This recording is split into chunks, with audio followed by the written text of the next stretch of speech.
Merci camarades. Bonsoir à tout le monde. Je vous adresse d'abord le salut fraternel des syndicats départementaux, du syndicat national Force ouvrière des lycées et collèges de Meurthe-et-Moselle, de la Meuse et du Doubs qui m'ont mandaté pour voter le rapport d'activité et le rapport financier. Je vous adresse aussi de façon plus générale le salut fraternel du syndicat national Force ouvrière des lycées et collèges qui est fier de ces 101 858 timbres versés en 2021 à la FNEC et aux unions départementales.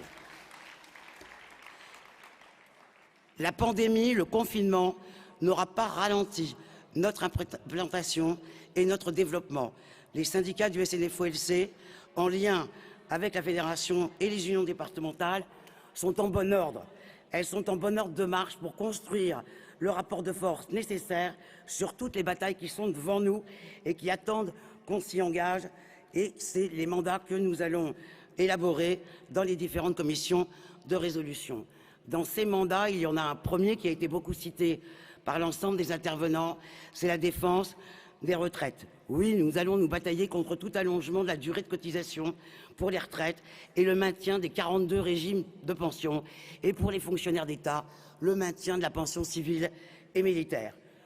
En 2010, nous manifestions en disant 60 ans, oui, oui, oui, 40 ans donc de cotisation, non, non, non. Aujourd'hui, le gouvernement, y compris dans la déclaration de la porte-parole du gouvernement, s'ils disent octobre-novembre, il ne faudrait pas prendre de retard dans l'intervention nécessaire que nous devons mettre en place. Alors oui, camarades, oui au 37,5, oui aux 60 ans, c'est le mandat qu'on a adopté par ailleurs au Conseil syndical national du SNFOLC en novembre 2021. Le MEDEF, lui, il est très clair. Il dit bien, oui, pour un report de la réforme à l'automne, mais pour une vraie réforme. Je vais vous citer les propos de la porte-parole du gouvernement aujourd'hui, à l'issue du Conseil des ministres. L'âge légal n'est ni un totem, ni un tabou. Nous allons lui démontrer que nous, on est sur l'axe qui est le nôtre, 37,5 et 60 ans, et nous ne dérogerons pas à ça. Et dans ce cadre-là, cette bataille, il faut la préparer dès maintenant dans nos résolutions et avoir cet axe clair. Le gouvernement a bien communiqué à l'issue de la nomination de la première ministre, Madame Borne, la presse aussi, en la taxant de technocrate de gauche. Or, vous savez très bien, notamment, ce qu'elle a mis en place avec l'assurance chômage, avec la redéfinition du statut des cheminots. Nous, dans l'éducation nationale, M. Papendiaï, le nouveau ministre, a été qualifié, de même par la presse, de disruptif. C'est-à-dire qu'il devrait, normalement, incarner à lui tout seul une rupture de 5 années que nous avons passées avec Blanquer. Ce nouveau ministre n'est pas du tout disruptif, il n'est pas du tout clivant ou va faire une politique qui serait contraire à celle de Blanquer. Il est quand même nominé par le président Macron. Je vais vous donner 2 éléments. D'une part, Papendiaï, et des camarades sont revenus dessus, va accompagner Macron le 2 juin à Marseille dans l'opération Marseille en grand. Ce n'est pas Marseille en grand qu'ils mettent, c'est la création de petits Marseille partout, enfin pas la ville de Marseille, mais un mode de fonctionnement qu'ils veulent généraliser. Aussitôt, nos camarades ont appelé à un rassemblement devant une école. Eh bien écoutez, camarades, ce rassemblement est aujourd'hui interdit. Le préfet l'a interdit. Donc, bien entendu, l'union départementale du 13, exactement, l'union départementale du 13 est intervenue, nos camarades de la FNEC nationale, et nous allons ce soir écrire et saisir le ministre devant le fait que nous serions interdits de revendiquer parce que notre revendication elle est juste, mais que le gouvernement ne veut pas voir un seul salarié, qu'il soit du privé ou du public, dans la rue. Cette construction de Marseille,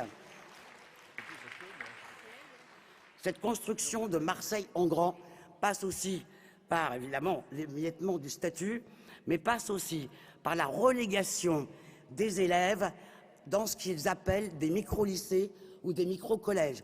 Quel salarié, quel parent d'élève voudrait voir son enfant et nous, nos élèves, relégués coincés dans des établissements exprès pour eux, c'est-à-dire une sorte de prison nouvelle pour les jeunes élèves. Nous, on ne peut pas accepter ça, que l'avenir de nos enfants passe par cela. L'avenir de ces jeunes, de vos enfants, l'avenir, c'est l'instruction. Une instruction identique sur tout le territoire national et ultramarin. Deuxième exemple, épreuve supplémentaire, que c'est la même continuité, c'est le baccalauréat. Un certain nombre de camarades l'ont cité à juste titre. Pourquoi? Le bac, il est inscrit dans les conventions collectives, camarades. Donc le bac saute, le bac qui est un petit diplôme, qui va devenir un petit diplôme, mais on va expliquer la bataille, territorialisé, eh bien ça, le patronat s'en saisit pour effectivement que la jeunesse ne soit plus payée au tarif qui doit être le sien. Nous avons rencontré, Clément Poulet l'a dit, secrétaire général de la FNEC, l'a dit, nous avons rencontré le ministre, le nouveau ministre, le 24 mai. Mais écoutez, camarades, il y a un sujet, il y a deux sujets qui l'ont fâché, les concours, donc je ne reviendrai pas là-dessus, et le bac. Un camarade, a moins d'une minute, s'il te plaît. Ah ben, je ferai ce que je peux. Hein. Donc, 164e position. Hein. 164e position, et je suis désolé. Hein. Donc, le seul sujet qui l'a énervé aussi, c'est bien entendu... Le seul sujet qui l'a énervé, c'est bien entendu le bac, puisqu'il ne veut pas revenir sur ce qu'il appelle, lui, une bonne réforme. Or, l'ensemble des personnels se sont manifestés et ont manifesté contre le contrôle continu au bac. Ils ont été mis en garde à vue, ils ont été menacés d'exclusion de l'éducation nationale. C'est pourquoi je tenais à remercier Yves, qui à chaque étape est intervenu auprès des autorités, comme on dit, pour qu'effectivement nos camarades ne soient en aucun cas sanctionnés. C'est ça l'État Macron, c'est interpeller, menacer, intimider, si tu peux conclure, dans la prolongation de l'état d'urgence, de façon à en faire quelque chose de perpétuel. Nous, on va s'engager donc avec l'ensemble des syndicats, avec la nouvelle équipe qui sera élue dans la Confédération. Bien entendu, on sera aux côtés, avec toutes les forces qu'on peut avoir, aux côtés du secrétaire général nouveau, de façon à défendre, et je conclus, de façon à défendre le droit à l'instruction, le droit à la santé, le droit à la sécu, le droit aux retraites. Merci camarades. Merci ma camarade. Donc,